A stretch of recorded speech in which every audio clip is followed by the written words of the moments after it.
আলোচনাটা শুরু করি। তো আজকে আমরা আলোচনা করব আমাদের কারক পর্ব 2 নিয়ে, এবং আজকের কারক পর্ব 2 গত ক্লাসে আমরা যেটা শিখেছি, গত ক্লাসে আমরা কর্তৃকারক শিখেছি, এবং গত ক্লাসে আমরা কর্মকারক শিখেছি, গত ক্লাসে আমরা করণ কারক শিখেছি, রাইট? এই 3টা কারক নিয়ে গত ক্লাসে আমরা আলোচনা করেছি। তো আজকের ক্লাসে আমরা আলোচনা করব অপাদান কারক, আজকের ক্লাসে আমরা আলোচনা করব অধিকরণ কারক, ওকে। এরপর আজকের ক্লাসে আমরা আলোচনা করব সম্প্রদান কারক, এরপর আজকের ক্লাসে আমরা আলোচনা করব সম্বন্ধ কারক, এরপর আজকের ক্লাসে আমরা আলোচনা করব সম্বোধন কারক। তো এইগুলো নিয়ে আজকে আমাদের আজকের আলোচনা। ঠিক আছে, তাহলে আমরা শুরু করি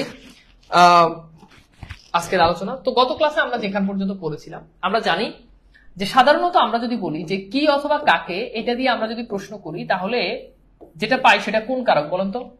কি অথবা কাকে দ্বারা প্রশ্ন করলে গত ক্লাসে আমরা পড়েছি, বলেন, সেটা হচ্ছে কর্মকারক, রাইট? কর্মকারক। এখন মনে রাখবেন ভাইয়া, মনে রাখবেন যে এটা অনেক অনেক ক্ষেত্রে এই জিনিসটা হতে পারে। যেমন খেয়াল করেন, ছেলেরা বল খেলে, দেখেন ছেলেরা বল খেলে। এখন আপনি প্রশ্ন করবেন যে কি খেলে, দেখেন ছেলেরা বল খেলে, কি খেলে? উত্তর আসতেছে বল। এখন এই যে বল, এটা কিন্তু আপনার হিসেবে কর্মকারক। আবার একই বাক্যকে আমি কিন্তু এভাবেও লিখতে পারি যে ছেলেরা ক্রিকেট খেলে। কি খেলে? ক্রিকেট খেলে। এখন দেখেন, আপনি এখানেও প্রশ্ন করলেন যে কি খেলে, উত্তর হচ্ছে কি? ক্রিকেট। এখন দেখেন, খুব ভালো করে খেয়াল করে দেখেন, ছেলেরা কি খেলে? বল খেলে। ছেলেরা কি খেলে? ক্রিকেট খেলে। এখন দুটোই কিন্তু আপনার হিসাবে দুটোই কর্মকারক হয়, কিন্তু দুটো আসলে কর্মকারক হবে না। এখন আমরা কিন্তু আগেই পড়ে এসেছি যে করণ কারক কখন হয়। করণ কারক হচ্ছে মাধ্যম বুঝায়। কি বুঝায়? মাধ্যম বা যন্ত্র বুঝায়, সহায়ক বুঝায়। এখন খেয়াল করে দেখেন, খেলার মাধ্যম কি কখনো ক্রিকেট হয়? ক্রিকেট একটা খেলার নাম, ক্রিকেট একটা খেলার নাম। আচ্ছা, ক্রিকেট কি কোনো যন্ত্র? ক্রিকেট কি কোনো উপকরণ? ক্রিকেট কি কখনো খেলার সহায়ক হয়? কখনোই হয় না। তাহলে এই যে ক্রিকেটটা আছে, এটা কিন্তু এটা কিন্তু কর্মকারক, কারণ এটার নাম। তো মনে রাখবেন, যখন নাম বুঝাবে তখন সেটা কর্মকারক। কিন্তু এখানে বল, এটা কিন্তু যন্ত্র, এই যে দেখেন, বা মাধ্যম, এরকম একটা বল। তাহলে বলটা কিন্তু করণ কারক। বলটা কি কারক? করণ কারক, বুঝছেন? এখন আপনি বলতে পারেন, ভাইয়া বল তো মানে খেলার নামও বল হয়, হয়, কিন্তু বল দ্বারা কিন্তু যন্ত্র বুঝায়। ক্রিকেট দ্বারা কিন্তু কোনোভাবে কিন্তু খেলার যন্ত্র বুঝায় না, খেলার মাধ্যম বুঝায় না। সো হোপফুলি বুঝতে পারছেন। এইবার স্যার লেকচার স্কিপ করলে আমাদের নতুনদের জন্য বুঝতে অনেক কষ্ট। আমি কোনো লেকচার স্কিপ করি না। তো আমি কি কোনো কিছু স্কিপ করছি?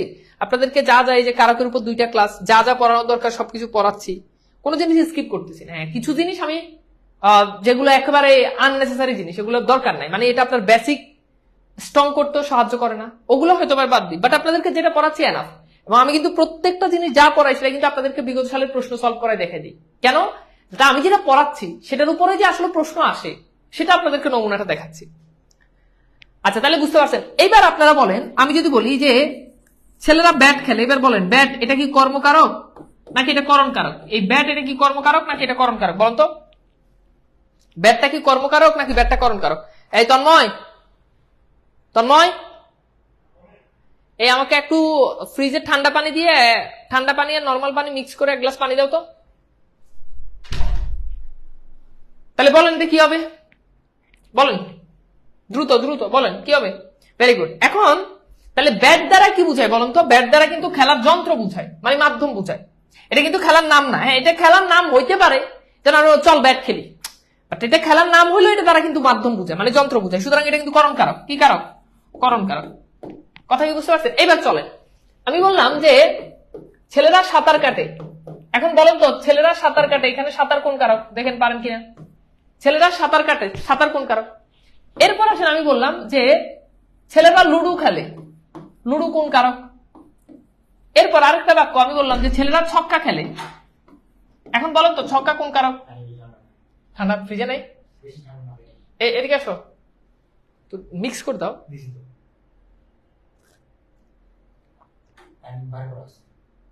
বরফ দাও, বুঝছেন? বলেন। স্যার ডিসকাশন গ্রুপে অ্যাড হতে পারছি না। আর ডিসকাশন গ্রুপে তো আপনি এই গ্রুপে অ্যাড থাকলে ওখানে অটোমেটিক অ্যাপ্রুভ হবে। এখন এটা না হওয়া, তবু আমি আজকে আমাদের যে তন্ময় আছে ওকে বলে দিব, ও হচ্ছে এটা সলভ করে দিবে। ওকে, আচ্ছা এবার খেয়াল করেন। এখন সাঁতার কিন্তু বলেন, সাঁতার কি কোনো মাধ্যম? ব্যাট বল এগুলো মাধ্যম, এগুলো দিয়ে আপনি খেলেন, কিন্তু সাঁতার এটা কোনো মাধ্যম না, এটার নাম। এই জন্য 7-8টা হচ্ছে কর্মকারক। 7-8টা কি কারক বলেন? কর্মকারক, রাইট? আচ্ছা, এখন লুডো আর ছক্কার ভিতরে পার্থক্য বুঝতে হবে। লুডো কিন্তু খেলার নাম, এই জন্য এটা কর্মকারক। কিন্তু ছক্কা কি বুঝেন? ছক্কা হচ্ছে ওই যে গুটিটা থাকে, এটার ভিতরে 4, 6 দেওয়া থাকে, তার মানে ওইটার মাধ্যমে ওইটা ব্যবহার করে আপনি খেলেন। তাহলে ছক্কা বললে সেটা কিন্তু করণকারক। সেটা কি কারক? সেটা করণকারক, বুঝছেন?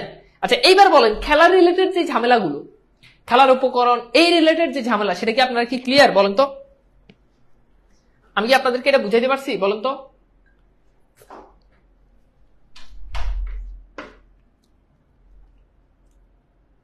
আমি কি বুঝাইতে পারছি না বুঝেন নাই বলেন?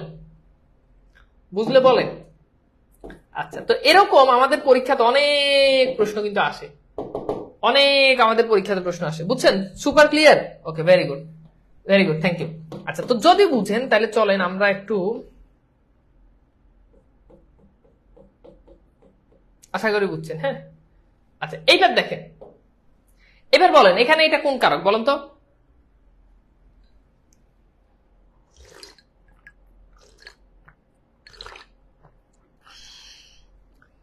স্যার বশিরকে যেতে হবে, বুঝিয়ে দিন। বশিরকে যেতে হবে, বশিরকে যেতে হবে, এটা কর্তৃকারক। কারণ যাবে কে? যাওয়ার কাজ করবে বশির, যে কাজ করে সে কর্তৃকারক।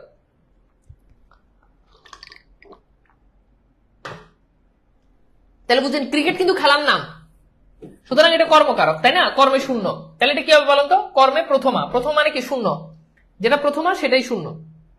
আচ্ছা, তাহলে এটা ক্লিয়ার। এইবার আসেন আমরা একটু আলোচনা করি সম্প্রদান কারক নিয়ে। সম্প্রদান। আচ্ছা, সম্প্রদান কারক কি? সম্প্রদান কারক হচ্ছে খুব সহজ কথা, যেটা নিঃস্বার্থভাবে হয়, যেখানে কোনো স্বার্থ থাকে না। কি বলছি বলেন? যেটা নিঃস্বার্থভাবে হয়, যেখানে কোনো স্বার্থ থাকে না। যেমন খেয়াল করে দেখেন, ভিক্ষুককে ভিক্ষা দাও, এই যে দেখেন ভিক্ষুককে ভিক্ষা দাও, এটা দেখেন ভিক্ষুককে ভিক্ষা দাও। মনে রাখবেন বস্তু নয়, ব্যক্তি সম্প্রদান কারক, ব্যক্তি। তাহলে ভিক্ষুককে, এখন এটা নিচে আন্ডারলাইন দেওয়া। আচ্ছা বলুন তো, এখানে আপনার কোনো স্বার্থ আছে? মানে ইহলৌকিক স্বার্থ নাই, আপনি সব পাবেন সেটা আলাদা বিষয়, বাট ভিক্ষুককে ভিক্ষা দাও, এখানে আপনার কোনো ইহলৌকিক স্বার্থ নাই, সুতরাং এটা হচ্ছে সম্প্রদান কারক। এবং বলে রাখি, পরীক্ষাতে প্রশ্ন আসে যে কোন কারককে ব্যাকরণিকরা স্বীকার করতে চান না, সেটা হচ্ছে সম্প্রদান কারক। অনেকেই মনে করেন এবং রবীন্দ্রনাথ ঠাকুর মনে করেন সম্প্রদান কারকের অস্তিত্ব নাই। এখন আমাদের পরীক্ষাতে আসে, এই জন্য আমরা এটা পড়বো। তাহলে যেটা নিঃস্বার্থভাবে হয় সেটাই সম্প্রদান কারক। যেমন ভিক্ষুককে ভিক্ষা দাও, ভিক্ষুককে ভিক্ষা দাও, বুঝছেন? কিন্তু যদি স্বার্থ থাকে তখন কিন্তু আবার কর্মকারক। যেমন খেয়াল করে দেখেন, যদি বলি যে ধোপাকে কাপড় দাও, ধোপাকে কাপড় দাও, এখন ধোপাকে কাপড় দাও, এখানে কিন্তু স্বার্থ আছে। ধোপাকে কাপড় দাও, আপনি টাকা দিবেন, সে আপনার কাজ করে দিবে, তাই না? তাহলে এই যে ধোপাকে, এটা কি? এটা হচ্ছে কি বলেন? এটা হচ্ছে কর্মে দ্বিতীয়া। কথা ভালো করে বুঝেন, এটা কি? কর্মে দ্বিতীয়া। কিন্তু ভিক্ষুককে ভিক্ষা দাও, প্রথম কথা হচ্ছে এটা সম্প্রদান, সম্প্রদান। এখন এই যে কে বিভক্তি, ভিক্ষুককে, এই কে কিন্তু দ্বিতীয় বিভক্তি না। মনে রাখবেন সম্প্রদান কারকের ক্ষেত্রে সবসময় কখনোই দ্বিতীয় বিভক্তি বসে না, দ্বিতীয় বিভক্তিটা চতুর্থী বিভক্তি হয়ে যায়। তাহলে এটা হচ্ছে সম্প্রদানের চতুর্থী। আর ধোপাকে কাপড় দাও, এটা হচ্ছে কর্মে দ্বিতীয়া। তাহলে একই বিভক্তি সম্প্রদানের সাথে যুক্ত হলে সেটা চতুর্থী, একই বিভক্তি কর্মের সাথে যুক্ত হলে সেটা দ্বিতীয়া। আমি কি বুঝাইতে পারছি বলেন তো?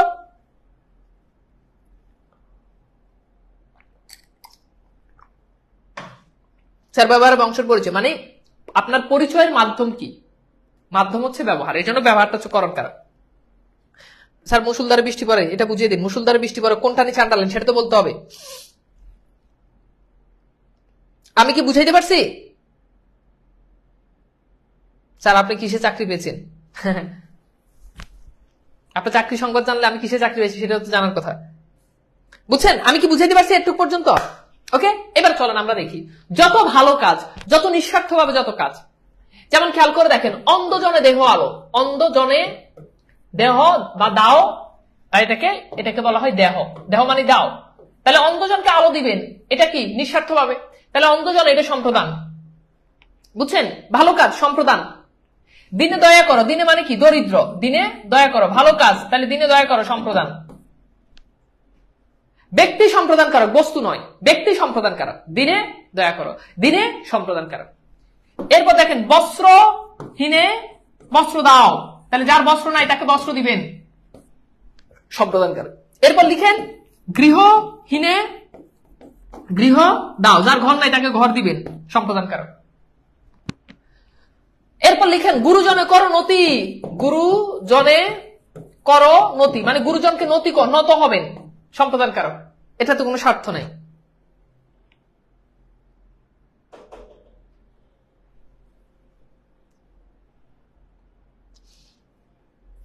হ্যাঁ, এটা করণে সপ্তমী হবে।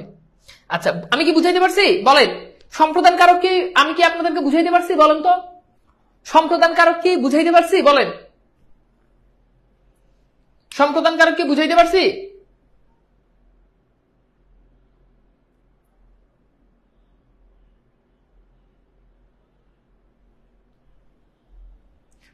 বুঝছেন না বুঝেন নাই?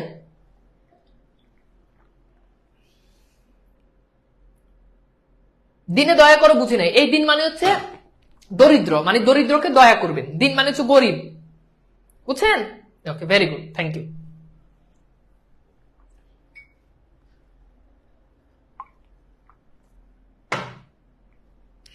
দিনের অর্থ কি? দিনের অর্থ দরিদ্র, গরিব। ওকে, ফাইন, ক্লিয়ার? আচ্ছা, ঠিক আছে। এবার আসেন সম্প্রদান কারকের একটা অংশ, এটা হচ্ছে নিমিত্ত কারক। এগুলো আপনাদেরকে কেউ পড়াবে না, এগুলো আপনাদেরকে কেউ কখনোই পড়াবে না। নিমিত্ত কারক এটা সম্প্রদান কারকের একটা অংশ। এখন এটা সম্প্রদান কারকের একটা অংশ, এটা আলাদা কোনো কারক না। এখন নিমিত্ত কারক কি? খুব সহজ। যদি দেখেন জন্য বুঝাচ্ছে, কি বুঝাচ্ছে? জন্য। জন্য বুঝালে সেটা নিমিত্ত কারক। যেটা জন্য বুঝায়, জন্য, খুব সহজ। নিমিত্ত কারক জন্য। চলুন উদাহরণ দিই।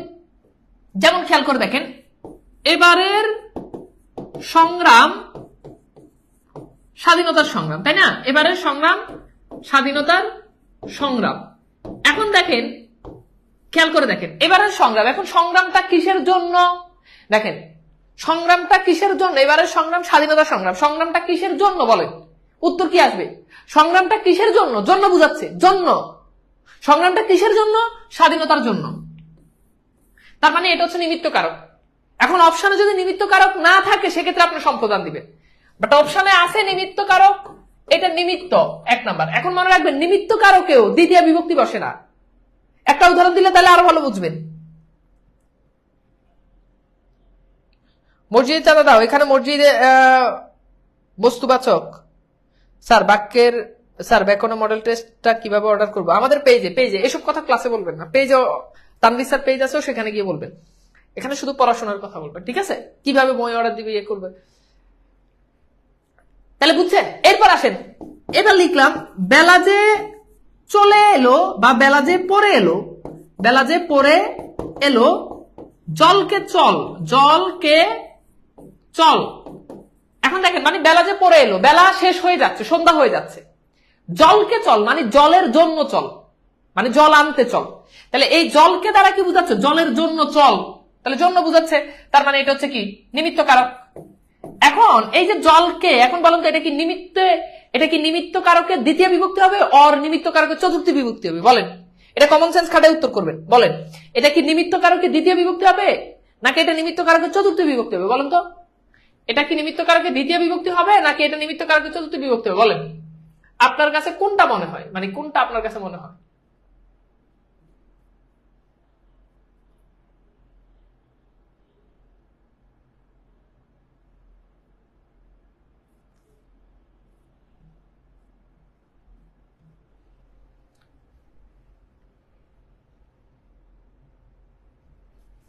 বলেন, ভেরি গুড, চতুর্থী। তাহলে যেহেতু এটা সম্প্রদান কারকের অংশ, তাহলে এখানে দ্বিতীয় বিভক্তি নাই।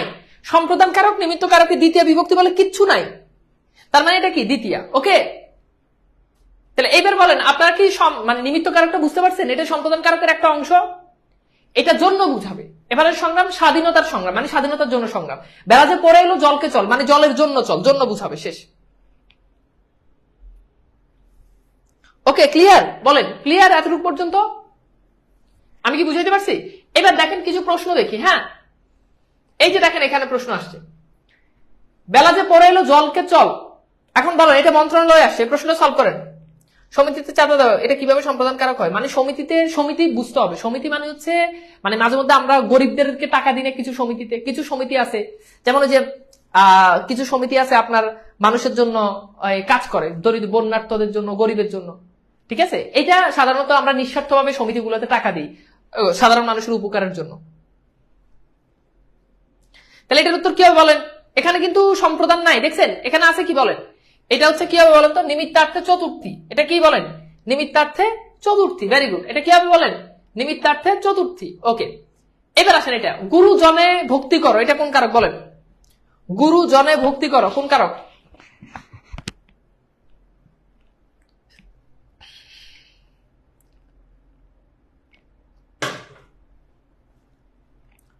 গুরুজনে ভক্তি করো, তাহলে এটা কি হবে? গুরুজনে ভক্তি করো নিঃস্বার্থভাবে সম্প্রদান কারক, তাই না? ওকে, ভেরি গুড। এরপর আসেন আমরা একটু দেখি অন্ধজনে দয়া করো, এটা আমরা সলভ করছি। এটাও কি হবে? সম্প্রদান কারক, সম্প্রদানের সপ্তমী। আচ্ছা, এরপর দেখেন তোমার পূজার ছলে তোমায় ভুলি, তার মানে পূজার কথা আসছে, বুঝতে পারছেন সম্প্রদান কারক হবে। গৃহহীন গৃহ দাও, এটা আমরা সলভ করছি, সম্প্রদান কারক। আচ্ছা, ভেরি গুড, বুঝতে পারছেন? খুব ইজি, দেখেন যা পড়াচ্ছি তা থেকে কিন্তু পরীক্ষাতে প্রশ্ন আসে। এবার চলেন খাতায় লিখেন অপাদান কারক। অপাদান, অপাদান কারক। হ্যাঁ, এখন অপাদান কারক কিভাবে বুঝবেন? খুব সহজ, খুবই সহজ। যেখান থেকে উৎপন্ন হবে, যেখান থেকে উৎপন্ন হবে সেটা হচ্ছে অপাদান কারক, বুঝছেন? এরপর আসেন যেখান থেকে মাইনাস হবে, মাইনাস মানে কি? বিয়োগ, মাইনাস হবে সেটা অপাদান কারক। তাহলে কি বলছি বলেন? দুইটা কথা বলছি। কি বলছি বলেন? যেখান থেকে উৎপন্ন হবে সেটা অপাদান কারক, যেখান থেকে মাইনাস হবে সেটা অপাদান কারক। চলেন উদাহরণ দেখি। যেমন খেয়াল করেন, আমি বললাম যে তিলে তৈল হয়, তিলে তৈল হয়। এখন তিলে তৈল হয়, দেখেন তৈল উৎপন্ন হচ্ছে কোথা থেকে বলেন তো? সৎপাত্রে কন্যাদান, এটা একটু বুঝিয়ে দেন। এটা মানে সৎপাত্রের জন্য কন্যাদান। হ্যাঁ, সাধারণত এটা সম্প্রদান কারক ধরা হয়, কারণ হচ্ছে মানে কন্যাকে নিঃস্বার্থভাবে উঠাই দিবে, নিঃস্বার্থভাবে ছেলের কাছে উঠাই দিবে। একটা সময় ছিল মানে যখন মেয়েকে মানে বিয়ে দিলে তখন আর বাপের মেয়ের উপর কোনো অধিকার থাকে না, স্বামীর উপর সবকিছু ন্যস্ত হয়ে যায়, তখন মেয়েকে মানে নিঃস্বার্থভাবে উঠাই দিবে, এই জন্য এটা সম্প্রদান কারক ধরা হয়। বলেন তিলে তৈল হয়, বলেন এখানে কোথা থেকে উৎপন্ন হচ্ছে? তাহলে কোথা থেকে বলেন তো? তিল থেকে উৎপন্ন হচ্ছে, তার মানে এটা অপাদান কারক, যেখান থেকে উৎপন্ন হয়। দেখেন মেঘে বৃষ্টি হয়, তাহলে বলেন তো বৃষ্টি কোথা থেকে উৎপন্ন হচ্ছে? মেঘে বৃষ্টি হয়, বলেন বৃষ্টি কোথা থেকে উৎপন্ন হচ্ছে? তাহলে কোথা থেকে? মেঘ থেকে, তার মানে এটা অপাদান কারক, যেখান থেকে উৎপন্ন হয় সেটা অপাদান কারক। এরপর আসেন 2 নম্বর কথা কি? যেখান থেকে মাইনাস হয় সেটা অপাদান কারক। যেমন দেখেন আমি বললাম যে ট্রেন স্টেশন ছাড়লো, ট্রেন স্টেশন ছাড়লো, তাহলে ট্রেন স্টেশন থেকে মাইনাস হয়েছে, বলেন কোথা থেকে? মাইনাস কোথা থেকে হয়েছে বলেন? স্টেশন থেকে, তার মানে এটা অপাদান কারক। যেখান থেকে মাইনাস হয় সেটা অপাদান কারক, যেখান থেকে মাইনাস হয় সেটা অপাদান কারক। আমি কি বুঝাইতে পারছি? যেখান থেকে কি হয়? মাইনাস হয়। আসেন আমি লিখলাম যে হ্যাঁ ঢাকা ঘুরে এলাম, ঢাকা ঘুরে এলাম, তার মানে আমি ঢাকা থেকে মাইনাস, ঢাকা ঘুরে আসছি, মানে কি? ঢাকা থেকে ঘুরে আসছি, তার মানে এটা অপাদান কারক, তাই না? দেখেন যদি বলি যে নদী থেকে মাছ ধরি, নদী থেকে মাছ ধরি, তাহলে নদী থেকে মাছ মাইনাস হয়ে যাচ্ছে, নদী থেকে মাছ ধরি মানে কি? নদী থেকে মাছটা তুলে ফেললাম, মাইনাস, তার মানে এটা অপাদানে পঞ্চমী। এটা কি বলেন? অপাদানে পঞ্চমী। যেমন দেখেন আমি বললাম যে হ্যাঁ বর্ষায় সাপের ভয়, বর্ষায় সাপের ভয়, তাহলে দেখেন এই ভয়টা কোথা থেকে উৎপন্ন হচ্ছে? সাপ থেকে, তার মানে এটা অপাদান কারক, তার মানে এটা কি বলেন? এটা অপাদান কারক, বুঝছেন? যেটা উৎপন্ন হয়। তাহলে এবার আপনারা বলেন, আমি বললাম যে বাবাকে বড্ড ভয় পাই, বড্ড ভয় পাই, বলেন এটা কোন কারক? এখানে বাবা কোন কারক বলেন? বাবাকে বড্ড ভয় পাই,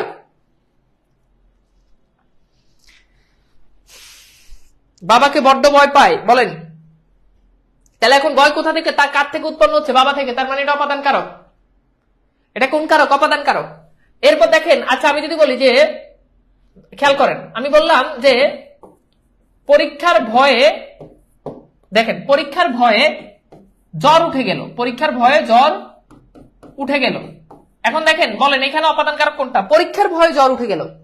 বাবা বাড়ি নেই, এটা কোন কারক হবে? আসতেছি ভাইয়া, আসতেছি আসতেছি, প্লিজ আসতেছি, শেষ করি, এটা শেষ করি, সবকিছু যত কনফিউশন আছে সবকিছু ক্লিয়ার হয়ে যাবে, যত কনফিউশন আছে সবকিছু ক্লিয়ার হয়ে যাবে। হ্যাঁ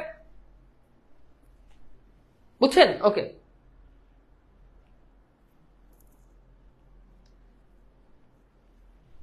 বলেন তাহলে এখানে এই যে জ্বর মানে পরীক্ষার ভয়, তাহলে ভয়টা উৎপন্ন হয় জ্বর থেকে, তার মানে এটা অপাদান কারক। শেষ। এখন দেখেন একটা দারুণ এখন একটা কৌশল দেখাবো, এটা আমি মুছে দিই, তারপর বুঝলে ভালো হবে। হ্যাঁ, আচ্ছা এটা থাকুক, এবার খেয়াল করেন। এখন বলছে যেখান থেকে উৎপন্ন হয় সেটা অপাদান কারক। এখন মনে রাখবেন যদি উৎপন্ন না হয়, মানে উৎপন্ন কথা ভালো করে বুঝেন, উৎপন্ন হলে অপাদান কারক, কিন্তু উৎপন্ন না হলে অধিকরণ কারক। তাহলে উৎপন্ন না হলে অধিকরণ কারক, বুঝছেন? যেমন তিলে তৈল হয়, এটা অপাদান, কিন্তু তিলে তৈল আছে। আচ্ছা তিলে তৈল আছে, এবার কি আপনি বলতে পারবেন যে এখন কি উৎপন্ন হওয়া বোঝাচ্ছে? না, তিলে তৈল হয় মানে তিল থেকে তৈল উৎপন্ন হয়, কিন্তু তিলে তৈল আছে এখন কিন্তু উৎপন্ন হওয়া বোঝাচ্ছে না। তাহলে এই তিলে এটা কিন্তু কি বলেন, এটা অধিকরণ কারক। তাহলে মেঘে বৃষ্টি হয় মানে মেঘ থেকে বৃষ্টি উৎপন্ন হয়, কিন্তু যদি বলি যে মেঘে বৃষ্টি আছে, এই আছে বললে তখন বলেন এই মেঘে এটা কি আর অপাদান কারক থাকবে? বলেন তো, এই মেঘে এটা কি আর অপাদান কারক থাকবে? এটা কোনো রাইট আছে অপাদান কারক থাকার? না। তাহলে এখন কিন্তু আর মেঘ থেকে বৃষ্টি উৎপন্ন হয় এটা বুঝাচ্ছে না, আছে মানে অবস্থান করতেছে, আর অবস্থান করলে সেটা অধিকরণ কারক। কথা কি বুঝতে পারছেন? আচ্ছা, তাহলে বুঝছেন ব্যাপারটা আশা করি। এখন আমরা পরে আসছি যে মাইনাস, যদি কোথা থেকে মাইনাস হয় সেটা অপাদান, এখন যদি কোথা থেকে প্লাস হয়, প্লাস হলে সেটা আবার অধিকরণ, প্লাস হলে সেটা কি অধিকরণ। যেমন খেয়াল করেন, যেমন আমি বললাম যে, খেয়াল করেন, যেমন আমি বললাম, ধরেন আমি বললাম যে ট্রেন স্টেশন ছাড়লো, ট্রেন স্টেশন ছাড়লো, এটা ঠিক আছে, ফাইন, এটা অপাদান কারক, এখানে স্টেশন এটা অপাদান কারক, কারণ এটা মাইনাস। এখন যদি প্লাস হয়, যেমন ট্রেন স্টেশন এলো, তাহলে বলেন ট্রেন স্টেশন এলো, এবার বলেন এই স্টেশন এটা কোন কারক?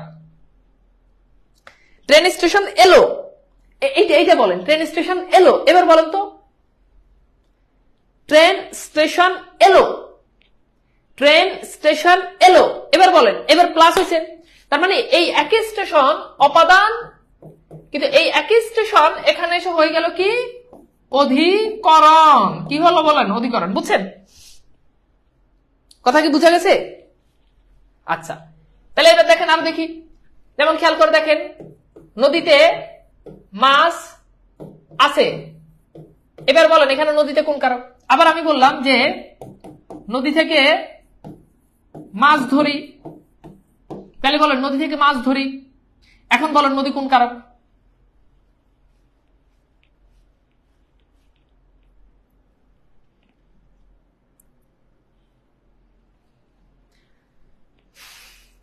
বলেন। তাহলে নদী, এখন খেয়াল করে দেখেন, খুব গুরুত্বপূর্ণ, দেখেন নদীতে মাছ আছে, এখানে নদী, এটা অধিকরণ, ডাউট আছে? না, এটা কোনো ডাউট নাই। প্রথমটা নদীতে মাছ আছে মানে অবস্থান করতেছে, এখন কিন্তু প্লাস আছে মানে জয়েন, যুক্ত, তার মানে এটা অধিকরণ। কিন্তু দেখেন নদী থেকে মাছ ধরি, দেখেন নদী থেকে মাছ ধরি, এখন কিন্তু মানে নদী থেকে মাছ ধরি বলতে নদী থেকে মাছটা উঠে ফেলছে, সেটা অপাদান। বুঝছেন এটা কি? এটা অপাদান। এখন খেয়াল করেন, এবার খুব গুরুত্বপূর্ণ, আমাদেরকে একটু দেখান, 1 মিনিট, আমি আপনাদেরকে একটা মানে একটা ঝামেলা একটা ক্লিয়ার করে দিই। খেয়াল করেন, ধরেন আমি বললাম যে, ধরেন আমি বললাম যে বাড়িতে বাবা আছে, বাবা আছে, এখন বলেন বাড়ি কি অপাদান অর অধিকরণ? দেখেন এখন বলেন বাড়িতে বাবা আছে, এখন আমার প্রশ্ন হচ্ছে বাবাটা কি অপাদান অর অধিকরণ? বলেন কি হবে, কোনটা হবে? বাবা কি অপাদান নাকি বাবা অধিকরণ? খুব ভালো করে বুঝেন। তাহলে বাড়িতে বাবা আছে, আছে মানে কি জয়েন, জয়েন যুক্ত, তাহলে এই যে এটা হচ্ছে কি বলেন, এটা হচ্ছে আমাদের অধিকরণ, রাইট? এখন খুব ভালো করে বুঝেন, এখন আমি যদি বলি যে বাড়ি থেকে বাবা বের হয়, বের হয়, এবার বলেন এখানে বাড়ি কোন কারক? খুব গুরুত্বপূর্ণ, বুঝেন ভালো করে। বাড়ি থেকে বাবা বের হয়, উত্তর করেন, উত্তর করেন, তাড়াতাড়ি উত্তর করবেন, তাহলে আমি একটু আর্লি আগাইতে পারবো। তাহলে বাড়ি থেকে বাবা বের হয়, এখন কি প্লাস অর মাইনাস? বলেন এখন মাইনাস, তার মানে এটা হচ্ছে অপাদান, অপাদান, বুঝছেন? অপাদান। আচ্ছা, এইবার খেয়াল করে দেখেন একটা গুরুত্বপূর্ণ জিনিস। এখন প্রশ্ন হচ্ছে, প্রায়শই পরীক্ষাতে প্রশ্ন আসে যে বাবা বাড়ি নেই, বাবা বাড়ি নেই, এখন বাইরে বাবা বাড়ি নেই, এইটার দ্বারা কি এটা বুঝাচ্ছে যে বাবা বাড়ি থেকে মাইনাস হয়ে গেছে? মানে খুব ভালো করে বুঝেন, বাবা বাড়ি থেকে বের হচ্ছে, ধরেন এটা বাড়ি, এটা বাড়ি, এখন বাবা বাড়ি থেকে বের হচ্ছে মানে বাবা বাড়ি থেকে মাইনাস হয়েছে, এটা খুব স্পষ্ট। এটা দ্বারা দেখেন বাবা বাড়ি থেকে বের হচ্ছে মানে বাবা বাড়ি থেকে মাইনাস, মানে বাবা বাড়ি থেকে মাইনাস হয়েছে, তার মানে বাবার সাথে মাইনাসের সম্পর্ক। আচ্ছা বাবা বাড়ি নেই, এটার মানে কি এরকম সেন্স বুঝাচ্ছে যে বাবা এতক্ষণ বাড়িতে ছিল তারপর বাবা বের হয়ে চলে আসছে? বলেন বুঝাচ্ছে? না, না। তার মানে দেখেন এইখানে নেই, এটা জাস্ট একটা ক্রিয়া। এখানে আপনি নেই বললেও যেটা বাবা বাড়ি আছে একই জিনিস, একই জিনিস, জাস্ট পজিটিভ নেগেটিভ বাক্য। দেখেন বাবা বাড়ি নেই, এটা দ্বারা কিন্তু কোনোভাবে এটা বুঝায় না যে বাবা বাড়ি থেকে বের হয়ে চলে আসছে। আপনি খেয়াল করে দেখেন, আপনি কিন্তু একটা পরে আসছেন, আপনি দেখেন এই যে আমরা এতক্ষণ ধরো যেগুলো যতগুলো উদাহরণ দিলাম আপনি একটু খেয়াল করে দেখেন। এই যে ট্রেন স্টেশন ছাড়লো, দেখেন অপাদান কেন? কারণ ট্রেন স্টেশন, এটা যদি স্টেশন হয় তাহলে ট্রেন স্টেশন থেকে মাইনাস হয়েছে, অপাদান। কথা কি বুঝছেন? অপাদান, এই জন্য অপাদান, বুঝেন? দেখেন এই জন্য এটা অপাদান। কিন্তু ভাইরে যখন আমি বলতেছি যে করে আচ্ছা যখন আমি বলতেছি যে কি দেখেন, কিন্তু যখন আমি বলছি বাবা বাড়ি নেই তখন কিন্তু এরকম কিছু বুঝাচ্ছে না যে বাবা বাড়ি থেকে মাইনাস হয়েছে, বুঝছেন? তো বাবা বাড়ি নেই এটা অধিকরণ, বাবা বাড়িতে আছে এটা অধিকরণ, একই জিনিস, বুঝছেন? এবার বলেন বুঝছেন কিনা, এবার বলেন বুঝছেন কিনা, আমি কি বুঝাইতে পারছি? আরো গুরুত্বপূর্ণ, ধরেন আমি বললাম যে বাবাকে ভয় পাই। এখন দেখেন বাবাকে ভয় পাই, এখানে বাবা কোন কারক? বলেন অপাদান, তাই না? বাবাকে ভয় পাই কারণ বাবা থেকে ভয় উৎপন্ন। এখন আমি যদি বলি যে বাবাকে ভয় পাই না, তাও অপাদান, মানে না, এটা কখনো কারক পরিবর্তন করে না আসে পজিটিভ বাক্যকে নেগেটিভ করার জন্য। এখন এরকম বাবা বাড়ি নেই, এই নেই এর কারণে কখনো অর্থ পরিবর্তন হবে না, বুঝছেন? মানে না কখনো বাক্য অর্থ পরিবর্তন করতে পারে না। ছেলেরা ছাদ থেকে নদী দেখে, একজন প্রশ্ন করছে যে ছেলেরা ছাদ থেকে নদী দেখে। এখন আপনি খেয়াল করে দেখেন, ধরেন আমি বললাম যে ছেলেরা ছাদ থেকে, কথা ভালো করে বুঝেন, ছাদ থেকে নদী দেখে। আচ্ছা এখন আপনারা আমাকে একটু বলেন, এই যে এটা অনেকে বলো অধিকরণ কারক, অনেকে বলো অপাদান কারক। এখন বলেন ছেলেরা ছাদ থেকে নদী দেখে, এখন বলেন তো ছাদ থেকে নদী দেখে, বলেন ছেলেরা কি ছাদ থেকে মাইনাস হয়েছে নাকি ছাদে প্লাস আছে? বলেন ছেলেরা কি ছাদ থেকে মাইনাস হয়েছে না ছেলেরা ছাদে? এইটা হচ্ছে ধরেন বাড়ির ছাদ, এখন ছেলেরা ছাদ থেকে এখানে নদী দেখতেছে, তার মানে ছেলেরা কিন্তু স্টিল ছাদে, তার মানে মাইনাস হচ্ছে না। সো এটা অবশ্যই এটা অধিকরণ কারক। কথা কি বুঝছেন? এটা অধিকরণ কারক। হোপফুলি আপনারা ব্যাপারটা বুঝতে পারছেন, আমি আশা করি আপনারা ব্যাপারটা বুঝতে পারছেন। চলেন আমরা কিছু প্র্যাকটিস করি এন্ড দেখি যে আসলে ব্যাপারটা কেমন। হ্যাঁ, ওকে। এখানে বলছে আমি কি ডরাই সখী ভিখারি রাঘবে। তাহলে এখন বলেন এই যে ডরটা মূলত উৎপন্ন হয় রাঘব থেকে। এখন ওই যে আমি কি ডরাই সখী ভিখারি রাঘবে, মানে এই বাক্য দ্বারা বোঝাচ্ছে আমি ভিখারি রাঘবকে ভয় পাই না। এখন ওই যে বললাম নেগেটিভ বাক্যকে আপনি পজিটিভ করবেন, নেগেটিভ বাক্য দিলে আপনি ঝামেলায় পড়বেন। তাহলে এটা কি হবে বলেন তো, বলেন উত্তর করেন। তাহলে রাঘবে এটা হচ্ছে কি অপাদানের সপ্তমী, রাইট? এরপর দেখেন পরাজয় ডরে না বীর, তাহলে এই ডর মানে কি ভয় কোথা থেকে উৎপন্ন হয়? পরাজয় থেকে। এখন এই যে এটা কিন্তু না বোধক বাক্য, এই জন্য বলছি না বোধক বাক্য ঝামেলা করবে। এখন নাটাকে তুলে দেন, আমি ডরে, এটা তাহলে কি পরাজয় ডরে বীর, তাহলে বীর কোথা থেকে ডরায়? পরাজয় থেকে, তার মানে এটা অপাদান। ওকে, সেটা অপাদানের সপ্তমী, বুঝছেন?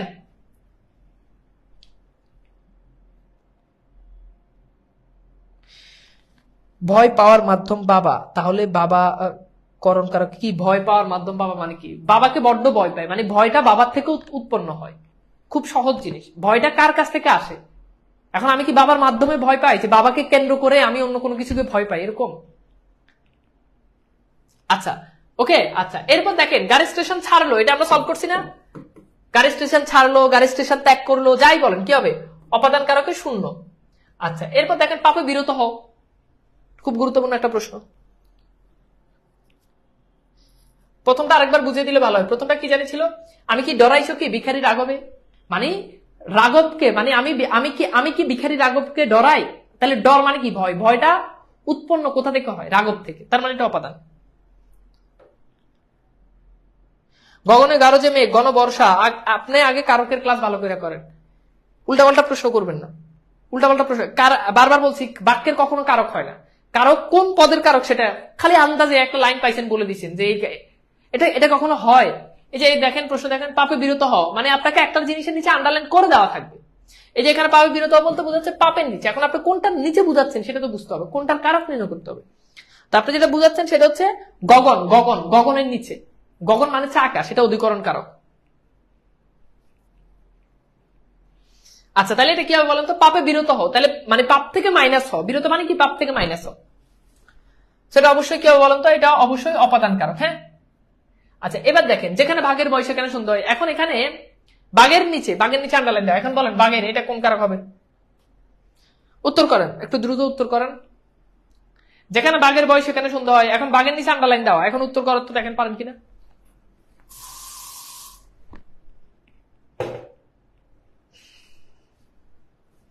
আচ্ছা, তাহলে মানে ভয়টা কোথা থেকে আসে? বাঘের থেকে আসে, তাই না? তার মানে কি হবে বলেন? অপাদানের ষষ্ঠী। হ্যাঁ, রাইট অ্যান্সার অপাদানের ষষ্ঠী। ওকে, আচ্ছা এইবার বলেন অপাদান আর অধিকরণের প্যাচটা কি আপনাদের কাছে ক্লিয়ার কিনা বলেন তো?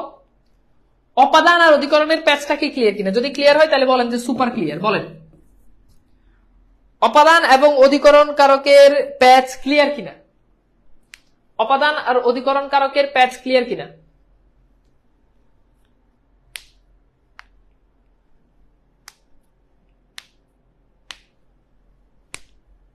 ওকে, ভেরি গুড। এবার আসলে অধিকরণ কারক তো বুঝছেন, মানে কি? যেটা দ্বারা নির্দিষ্ট স্থান বুঝাবে, কোনো মাইনাস বুঝাবে না। যেমন খেয়াল করে দেখেন, হ্যাঁ, ঘরে ভ্রমর এলো বা ঘরেতে ভ্রমর এলো গুনগুনিয়ে, তাহলে ঘরেতে ভ্রমর এলো গুন গু গুন গু নি এ। এখন বুঝতে পারতেন ঘরেতে ভ্রমর এলো গুনগুনিয়ে, তাহলে ঘরেতে এটা হচ্ছে কি? অধিকরণ কারক, কারণ এটা নির্দিষ্ট স্থান বুঝাচ্ছে এবং ঘরে ভ্রমর প্লাস হয়েছে। বুঝছেন? এখন যদি বলি যে ঘর থেকে ভ্রমর বের হয়, তখন আবার অপাদান হবে। আচ্ছা, এখন চলেন আমরা একটু, খুব গুরুত্বপূর্ণ এই আলোচনাটা, খুব গুরুত্বপূর্ণ। একটু আমাকে আপনি একটু সময় দিবেন, 2-3 মিনিট একটু সময় দিলে আমি আপনাকে জিনিসটা খুব ইজিলি বুঝাইতে পারবো আর কি। কিন্তু সময় না দিলে একটু আপনার বুঝতে কষ্ট হবে, আমাকে বারবার বলবো ভাই আবার বুঝেন। তো আমি চাচ্ছি না যে এই জিনিসটা এখন যেটা বুঝাবো এটা একটু গুরুত্ব দিয়ে পড়বে, মানে একটু ফুল মনোযোগ আমার দিকে রাখতে হবে, আদারওয়াইজ বুঝতে প্রবলেম হবে। তো অধিকরণ কারক যেটা, এটা 3 ধরনের। অধিকরণ কারক এটা কয় প্রকার? অধিকরণ কারক এটা 3 প্রকার। হ্যাঁ, নাম্বার 1 একটা হচ্ছে কালাধিকরণ। কালাধিকরণ, ওকে। নাম্বার 2 এরপর হচ্ছে আধারাধিকরণ। আধারাধিকরণ। 3 নাম্বার হচ্ছে ভাবাধিকরণ। ভাবাধিকরণ। তো এই যে এই 3টা জিনিস পড়াবো, এই 3টা জিনিস পড়ানোর সময় আপনি একদম মানে টোটালি আমার দিকে আপনার মনোযোগ থাকবে, টোটালি আমার দিকে মনোযোগ থাকবে। ওকে, চলেন শুরু করি।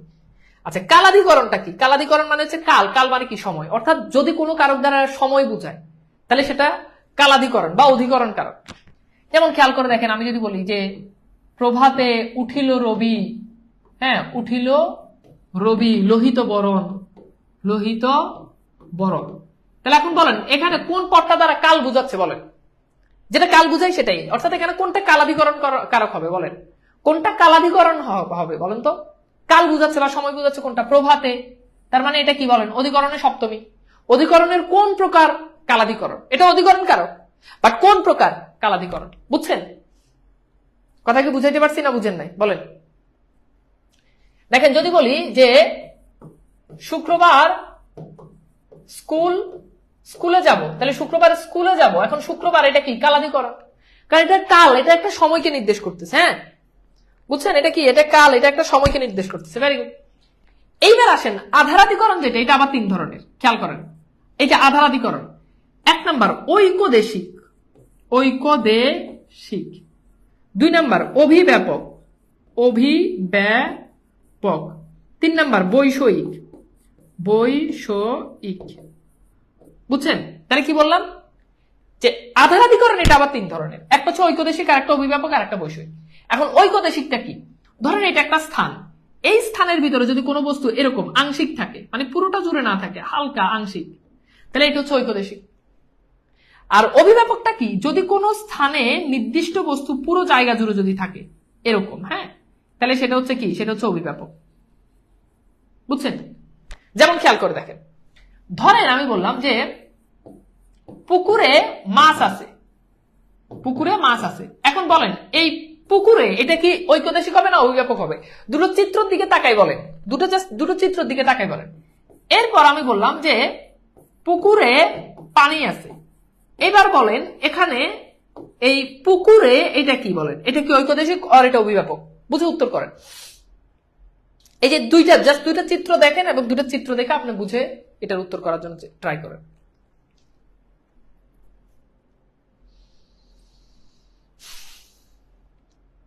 তাহলে দেখেন এখানে মাছের চিত্রটা কিন্তু এরকম, পুরো পুকুর জুড়ে মাছ থাকে না, সুতরাং পুকুরে এটা হচ্ছে ঐকদেশিক, কিন্তু পুকুরে পানি আছে, এই চিত্রটা এরকম, কারণ সাধারণত পুরো পুকুরে কি থাকে, পুরো পুকুর জুড়ে কি থাকে, পানি থাকে, তার মানে এটা হচ্ছে অভিব্যাপক। এটা কি বলেন, এটা হচ্ছে অভিব্যাপক। আচ্ছা এবার আসেন বৈষয়িক, মানে কোন বিষয় সম্পর্কে দক্ষতা অদক্ষতা বুঝাবে, এটা খুবই সিম্পল। যেমন খেয়াল করে দেখেন, আমি বললাম যে ছেলেটি ব্যাকরণে ভালো, ব্যাকরণে ভালো, এই যে দেখেন ছেলেটি ব্যাকরণে ভালো, ছেলেটি ব্যাকরণে ভালো, তাহলে এই যে ছেলেটি, এটা হচ্ছে এই ব্যাকরণে, এটা একটা বিষয়, এটাতে তার দক্ষতা বোঝাচ্ছে, তার মানে এটা বৈষয়িক অধিকরণ। এখন আমি যদি বলি ছেলেটি ব্যাকরণে খারাপ, তাও বৈষয়িক অধিকরণ, কারণ দক্ষতা অদক্ষতা যাই বুঝাক এটা বৈষয়িক অধিকরণ। ঠিক আছে, তাহলে এবার আমাকে বলেন আধারাধিকরণের যে 3 প্রকার, যে 3টা টাইপ, এটা ক্লিয়ার কিনা বলেন তো? আধারাধিকরণের যে 3টা টাইপ, এটা ক্লিয়ার কিনা বলেন? আধারাধিকরণের 3টা টাইপ, 3টা প্রকার ক্লিয়ার কিনা দ্রুত? তাহলে এইবার আসেন যদি ক্লিয়ার হন, সর্বশেষ আছে একটা ভাবাধিকরণ। এখন বাংলাতে ভাব মানে হচ্ছে কি, ক্রিয়া। বাংলাতে ভাব মানে কি বলেন? বাংলাতে ভাব মানে হচ্ছে ক্রিয়া। এখন ভাবাধিকরণটা আপনি কিভাবে বুঝবেন, খুব গুরুত্বপূর্ণ, একটু খেয়াল করেন। এই যে ভাবাধিকরণ মানে দেখেন, ভাবাধিকরণ মানে হচ্ছে যেখানে দুইটা কাজ হয়, দুইটা কাজ হয়, দুইটা কাজ হয়, এটা হচ্ছে ভাবাধিকরণের কনসেপ্ট। ভাব মানে হচ্ছে ক্রিয়া, যেখানে ক্রিয়ার প্রাধান্য থাকে। যেমন দেখেন সূর্যোদয়ে আধার দূর হয়, আধার দূর হয়। এখন দেখেন এখানে কিন্তু কাজ দুইটা। নাম্বার 1, একটা হচ্ছে সূর্য উদয় হয়, এটা একটা কাজ। নাম্বার 1 সূর্য উদয় হয়, এটা একটা কাজ। দেখেন এইটা একটা কাজ, সূর্য উদয় হয়, সেই সাথে আর একটা কাজ হয়, আধার দূর হয়, এই যে দেখেন দূর হয়, এটা আর একটা কাজ, দুইটা কাজ। অর্থাৎ একটা কাজ সূর্য উদয় হচ্ছে, সেই সাথে আধার দূর হয়ে যাচ্ছে, একটা কাজের প্রভাবে আরেকটা কাজ হয়, এগুলো হচ্ছে ভাবাধিকরণ। কথা কি বুঝতে পারছেন? এরপর দেখেন কান্নায় শোক দূর হয়, বা কান্নায় শোক মন্দীভূত হয়, মন্দীভূত হয়, মন্দীভূত মানে কি, চলে যায়। তাহলে দেখেন দুইটা কাজ, একটা হচ্ছে কান্না হলে শোক কমে, যত কান্না হয়, এই যে দেখেন কান্না হচ্ছে, শোক যাচ্ছে। ক্লিয়ার? কিন্তু আরো জটিল কিছু উদাহরণ দেন। আর জটিল উদাহরণ কি দিব বলেন? পুকুরে মাছ আছে, পুকুরে পানি আছে, মাথায় চুল আছে, মাথায় উকুন আছে, এগুলোই তো, তাই না? ঘাটে নৌকা বাঁধা, এখন কি পুরো ঘাটে নৌকা বাঁধা সম্ভব না? ঘরে মানুষ আছে, তার মানে কি পুরো ঘর জুড়ে মানুষ থাকবে?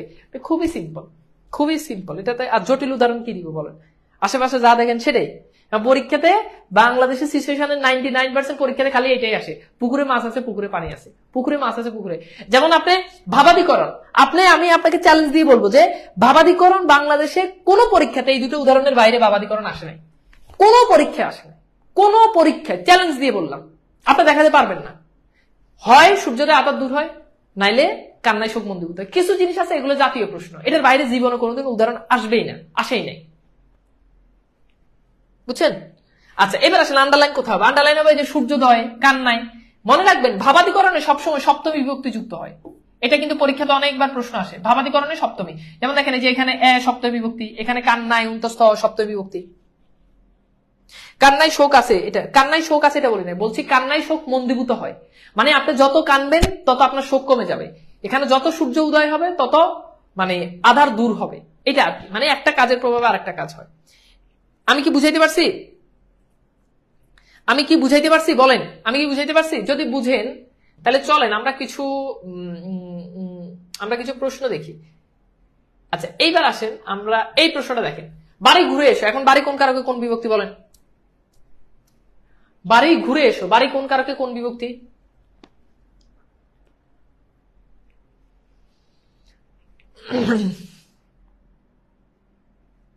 বাড়ি ঘুরে এসো, তাহলে বলেন বাড়ি কোন কারকে কোন বিভক্তি? বুঝতে পারছেন? বাড়ি একটা নির্দিষ্ট স্থান, সুতরাং এটা কি হবে? অধিকরণ কারক হবে, তাই না?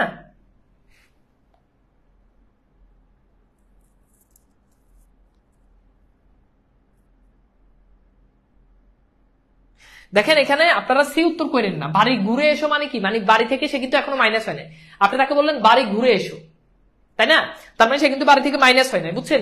এটা মনে করেন না। এরপরে তোমাকে আজকে দেখতে এলাম, জগৎ আলো নূর জাহান, ঠিক আছে? তো এখানে আজকে, এখন বলেন আজকে, এটা পড়াইছি, বলেন তো আজকে। আজকে দেখেন এটা কিন্তু সময়বাচক, তাই না? তো সময়বাচক হলে সেটা কি বলেন? অধিকরণ কারক, তার মানে আজকে অধিকরণে দ্বিতীয়া। আমরা স্বাধীন বাংলাদেশের নাগরিক, তাহলে এখানে বাংলাদেশ, এটা বাংলাদেশের, এটা কোন কারকে কোন বিভক্তি?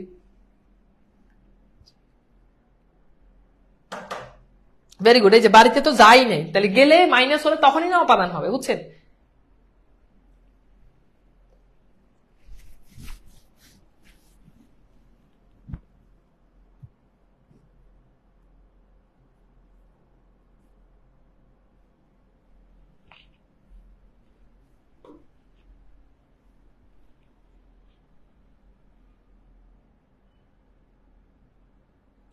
তাহলে এটা কি হবে? এখন দেখেন এই যে বাংলাদেশ, এটা নির্দিষ্ট স্থান, সুতরাং এটা কি হবে বলেন? অধিকরণের ষষ্ঠী। ওকে, আচ্ছা, এটা তো আমরা পড়লাম। এবার আসেন, আমরা মোটামুটি এই জিনিসটা ধারণা পাইছি। এবার আসেন দুইটা জিনিস। আন্ডারলাইন দেওয়া না থাকলে কিভাবে বুঝবো কোথায় আন্ডারলাইন হবে? মানে সাধারণত একটা পদ, যেমন পাপে বিরত হও, বুঝতে পারতেছেন এখানে পাপে, তো কিছু জিনিস আছে মানে খুব কমন সেন্স, অপশন দেখবেন যে কি অপশনে। সাধারণত আন্ডারলাইন না দেওয়া থাকলে এটা কোনো প্রশ্নই না, বাট মাঝে মধ্যে আমাদের চাকরি পরীক্ষাতে এই টাইপের কিছু প্রশ্ন আসে, সেটা দেখলেই বোঝা যায়। যেমন তিলে তৈল হয়, এখন আপনি বুঝতেছেন যে এটা তিলের নিচে হবে, আন্ডারলাইন দেওয়া না থাকলে বুঝতে পারতেছেন। ওকে, খুবই সিম্পল। এবার আসুন দুইটা জিনিস, একটা হচ্ছে সম্বন্ধ কারক। সম্বন্ধ কারক, এখন 5 বার আমার সাথে সাথে বলবেন। সম্বন্ধ কারক হচ্ছে যে পদ ক্রিয়ার সাথে সম্পর্ক রাখে না। বলেন, যে পদ ক্রিয়ার সাথে সম্পর্ক রাখে না। আবার বলছি, যে পদ ক্রিয়ার সাথে সম্পর্ক রাখে না সেটা সম্বন্ধ কারক। যে পদ ক্রিয়ার সাথে সম্পর্ক রাখে না সেটা সম্বন্ধ কারক। যে পদ ক্রিয়ার সাথে সম্পর্ক রাখে না সেটা সম্বন্ধ কারক। যে পদ ক্রিয়ার সাথে সম্পর্ক রাখে না সেটা সম্বন্ধ কারক। যে পদ ক্রিয়ার সাথে সম্পর্ক রাখে না সেটা সম্বন্ধ কারক। শেষ। চলুন উদাহরণ দিই। দেখেন, ধরেন আমি বললাম যে রহিমের ভাই, দেখেন রহিমের ভাই চাকরি পেয়েছে। রহিমের ভাই চাকরি পেয়েছে। এখন এই পেয়েছে ক্রিয়ার কাজ কোন পদ করছে বলেন? রহিমের ভাই। দেখেন খুব ভালো করে, এই পেয়েছে ক্রিয়ার কাজ কি, সরি এখানে একটু মিস্টেক হয়েছে, আমি একটু বাক্যটা পুরোটা লিখি। রহিমের ভাই করিম, রহিমের ভাই করিম চাকরি পেয়েছে, চাকরি পেয়েছে। এখন বলেন, এই পেয়েছে ক্রিয়ার সাথে সম্পর্ক কি করিমের নাকি রহিমের ভাই? বলেন, আপনি খুব ভালো করে বুঝেন। এই পেয়েছে ক্রিয়ার সাথে সম্পর্ক কার? পেয়েছে কে পেয়েছে? করিম পেয়েছে, তাহলে এটার সাথে সম্পর্ক আছে। কিন্তু রহিমের ভাই, এটার কোনো সম্পর্ক নাই, এই জন্য এটা হচ্ছে সম্বন্ধ কারক। সম্বন্ধ কারক, বুঝছেন কথা কি? বুঝছেন না বুঝছেন না? তাহলে করিমের সম্পর্ক, সুতরাং যেটা সম্পর্ক নাই, যেটা সম্পর্ক নাই সেটা হচ্ছে কি বলেন? সেটা হচ্ছে সম্বন্ধ কারক। হ্যাঁ,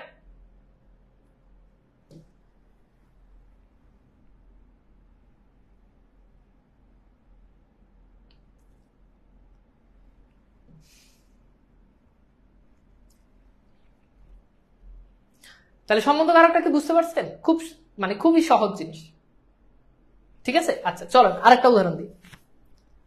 দেখেন, খেয়াল করেন, দেখেন আমি লিখলাম মামার বাড়ি যাও।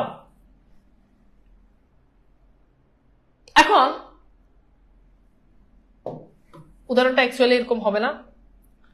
ধরেন আমি বললাম যে কি বলা যায়, ও আচ্ছা, ধরেন আমি বললাম যে ফুলের গন্ধে, দেখেন ফুলের গন্ধে ঘর ভরেছে। এখন এই যে ভরেছে ক্রিয়ার সাথে সম্পর্ক কার বলেন? গন্ধে, গন্ধের সম্পর্ক না ফুলের সম্পর্ক বলেন তো?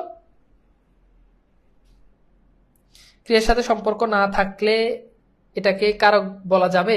হ্যাঁ, কারক বলা যাবে না। এই জন্য কিন্তু সম্বন্ধ কারক কিন্তু আমাদের পুরাতন বোর্ড বইতে কিন্তু কারকই ছিল না, এটা সম্বন্ধ পদ ছিল। পরবর্তীতে নতুন বোর্ড বইতে এটাকে আসলে কারক বলছে, মানে কারক হিসেবে ইনক্লুড করছে, বুঝছেন? আচ্ছা তাহলে দেখেন ফুলের গন্ধে ঘর ভরেছে, দেখেন ফুলের গন্ধে ঘর ভরেছে। এখন বলেন এখানে কার সাথে সম্পর্ক? ঘর ভরছে, গন্ধে ঘর ভরছে, তাই না? না ফুলে ঘর ভরছে, গন্ধে ঘর ভরছে, তার মানে ফুলের সাথে সম্পর্ক। এটা হচ্ছে কি? সম্বন্ধ কারক, বুঝছেন? এটা কি? সম্বন্ধ কারক। আচ্ছা এরপর দেখেন আমি লিখলাম যে হাতির বাচ্চা কালো হয়, হাতির বাচ্চা কালো হয়। এবার আপনারা বলেন এই বাক্যে কোন পদ সম্বন্ধ কারক কোনটা হবে, বা সম্বন্ধ পদ? সম্বন্ধ কারক বা সম্বন্ধ পদ। হাতির বাচ্চা কালো হয়, বলেন তো এটা কোনটা হবে? হাতির বাচ্চা কালো হয়, বুঝতেই পারতেছেন কালো কে হয়, বাচ্চা হয়, হাতির সাথে কোনো সম্পর্ক নাই, তার মানে এটা হচ্ছে সম্বন্ধ, এটা হচ্ছে সম্বন্ধ পদ বা সম্বন্ধ কারক। আচ্ছা এবার চল, এরপর হচ্ছে সম্বোধন পদ, সম্বোধন। আচ্ছা আপনারা আমাকে একটু বলেন তো, আপনারা কি সম্বন্ধ কারকটা বা সম্বন্ধ পদটা কি বুঝতে পারছেন? ক্লিয়ারলি, সুপার ক্লিয়ার, এটা কি বুঝছেন? এটা কি বুঝছেন? বুঝলে চলেন একদম সর্বশেষ যেটা সম্বোধন। সম্বোধন পদ মানে হচ্ছে যে পদ দ্বারা কাউকে আহ্বান করা বুঝায়, আহ্বান করা বুঝায়। যেমন খেয়াল করেন, খুবই সহজ, যেমন আমি বললাম ওহে, হ্যাঁ তুমি কোথায়, এই যে দেখেন ওহে তুমি কোথায়, তার মানে ওহে দ্বারা সম্বোধন করা হয়েছে, ওহে এটা হচ্ছে সম্বন্ধ পদ, সরি সম্বোধন পদ, মানে সম্বোধন মানে হচ্ছে আহ্বান। এরপর আমি বললাম ওরে তোরা আজ যাসনে ঘরের বাইরে, যাসনে ঘরের বাইরে, তাহলে এখানে ওরে এটা হচ্ছে কি সম্বোধন পদ, ঠিক আছে। এরকম আরো হতে পারে ওগো, এটা সম্বোধন পদ। এরপর হতে পারে রহিম এদিকে এসো, এদিকে এসো, তাহলে এই যে এখানে আমি রহিমকে সম্বোধন করলাম, রহিম, তার মানে রহিম এটা হচ্ছে সম্বোধন পদ। মনে রাখবেন সম্বোধন পদের পরে সবসময় কমা বসে, এই যে দেখেন ওহে, ওগো, ওরা, এগুলোর পরে সাধারণত সবসময় সম্বোধন পরের পরে সবসময় কমা বসে, এটা পরীক্ষাতে প্রশ্ন আসে। স্যার এটা পদ না কারক? সম্বোধনটা এটা 100% পদ, কিন্তু সম্বন্ধটা আমাদের আগের বোর্ড বইতে পদ ছিল, নতুন বোর্ড বইতে এটাকে কারক হিসাবে ধরছে। আচ্ছা এবার বলেন সম্বোধন পদটা কি বুঝতে পারছেন? বলেন তো সম্বোধন পদটা কি বুঝতে পারছেন? ক্লিয়ার? বলেন বুঝতে পারছেন কিনা? ওকে, ভেরি গুড, খুবই সিম্পল। তো এইবার আসেন আমরা কিছু প্রশ্ন দেখি, হ্যাঁ। আচ্ছা এখন আসেন এখানে এই প্রশ্নটা সলভ করেন। ছাত্ররা ক্লাসে আছে, এখন ক্লাসের নিচে আন্ডারলাইন দেওয়া, এবার বলেন ক্লাস এটা কোন কারকে কোন বিভক্তি?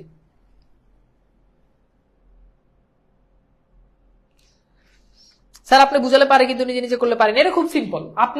আমি বুঝানোর পর যদি পারেন তাহলে তো আপনি টিচারই হয়ে গেলেন। এটার একমাত্র সলিউশন হচ্ছে প্র্যাকটিস করতে হবে। একবার পারেন নাই, পরে আবার প্র্যাকটিস করবেন, পারবেন, আবার প্র্যাকটিস করবেন, পারবেন, প্রচুর প্রশ্ন প্র্যাকটিস করবেন। তাহলে বুঝতে পারতেছেন ক্লাস এটা কিন্তু স্থান বোঝাচ্ছে, সুতরাং এটা অধিকরণ কারক। এখন আমরা কিছু র্যান্ডম প্রশ্ন সলভ করি, হ্যাঁ। আচ্ছা তাহলে এটা কি হবে বলুন তো? এটা অধিকরণ কারক। আচ্ছা এইবার খেয়াল করে দেখেন, আচ্ছা বাবা বাড়ি নেই, এটা তো আমরা সলভ করলাম, এটা অধিকরণ কারক হবে, ওকে। আচ্ছা এরপর আসেন,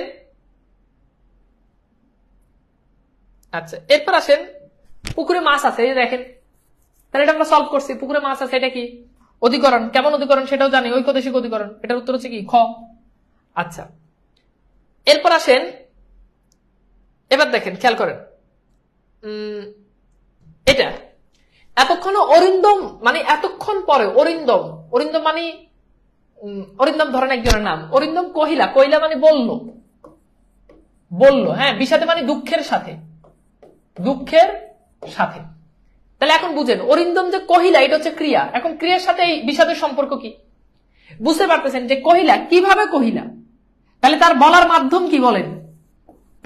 সে যে বললো তার বলার মাধ্যম কি? অরিন্দম কহিলা, সে যে বললো বা কইলো, এই কর মাধ্যমটা কি? সেটা হচ্ছে বিষাদ, তো মাধ্যম বুঝাচ্ছে, সুতরাং এটা করণে সপ্তমী। বুঝছেন? বিষাদ মানে হচ্ছে দুঃখ, মানে সে দুঃখ